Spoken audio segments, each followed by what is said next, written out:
Hello viewers, welcome to Josna vlogs. ఇవాల్టి recipe వచ్చేసి dry fruits laddu. Dry fruits తింటమే ఇష్టం లేని వాళ్ళు ఉంటారు కదా, అలాంటి వాళ్ళకైతే చాలా బాగా ఉపయోగపడుతుంది ఈ లడ్డు. చాలా చాలా బాగుంటుందండి. సో మనం ఇందులో షుగర్ కానీ బెల్లం కానీ యాడ్ చేయలేదు. షుగరు బెల్లం లేకుండా ఖర్జూర పళ్ళతో చేసాము ఈ డేట్స్ లడ్డు. సో ఇంకెందుకు ఆలస్యం, మనం చూద్దామా ఎలా చేసుకోవాలో. ముందుగా మనం డ్రై ఫ్రూట్స్ లడ్డూకి ఆల్మండ్స్, బాదం పప్పు, జీడిపప్పు, పంప్కిన్ సీడ్స్, ఇంకా మీకు ఏవి కావాలనుకుంటే అవి డ్రై ఫ్రూట్స్ అన్నీ కూడాను చిన్న మంట మీద ఫ్రై చేసుకోవాలండి. మొత్తం అన్నీ సపరేట్గా అన్నీ ఫ్రై చేసుకొని అన్నీ కూల్ డౌన్ అవ్వాలి. మొత్తం అన్నీ చల్లారేదాకా ఉంచాలి పక్కన. తర్వాత అవి చల్లారేలోపు మనము ఖర్జూర పళ్ళు ఉంటాయి కదా, వాటి లోపల విత్తనాలన్నీ తీసేసి, నేనైతే ఒక 20 to 25 తీసుకున్నాను. మీ దగ్గర ఉన్న సైజుని బట్టి, మీరు తీసుకునే నట్స్ని బట్టి తీసుకోండి. అన్నీ తీసేసుకొని పేస్ట్ చేసి పెట్టుకోవాలి. ఇప్పుడు మనం చల్లారబెట్టుకున్న డ్రై ఫ్రూట్స్ ఉంటాయి కదండి, అవన్నీ కూడాను ముక్కలు కింద కత్తితో నేనైతే కట్ చేసుకొని ఇలా చేసి పెట్టుకున్నాను. మీకు ఎంత సైజు కావాలంటే అంత సైజు కింద చిన్న ముక్కల కింద కట్ చేసేసుకోవచ్చు.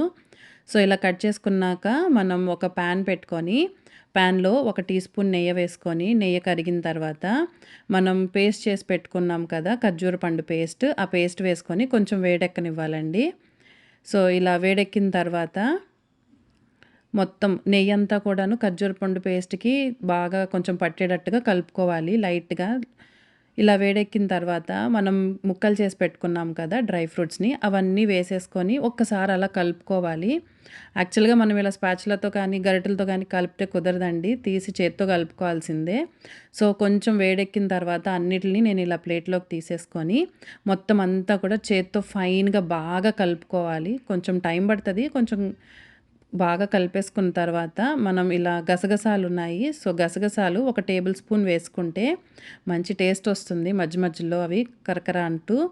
సో ఇలా మొత్తం అన్నీ బాగా చేత్తో కలుపుకున్నాక ఇలా లడ్డు చుట్టేసుకోవడం అంతే. Dry fruits laddu ready.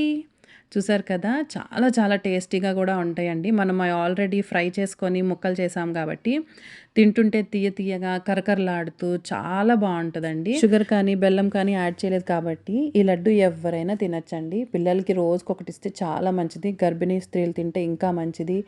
Working women, men ఎవరైనా తినచ్చు. సో మీకు ఈ వీడియో నచ్చిందా? నచ్చినట్టయితే తప్పకుండా నా వీడియోకి లైక్ అయితే ఇవ్వండి. మీరు ఇదే ఫస్ట్ టైం కనుక నా ఛానల్ చూస్తున్నట్టయితే please do subscribe to Josna Vlogs. Thanks for watching.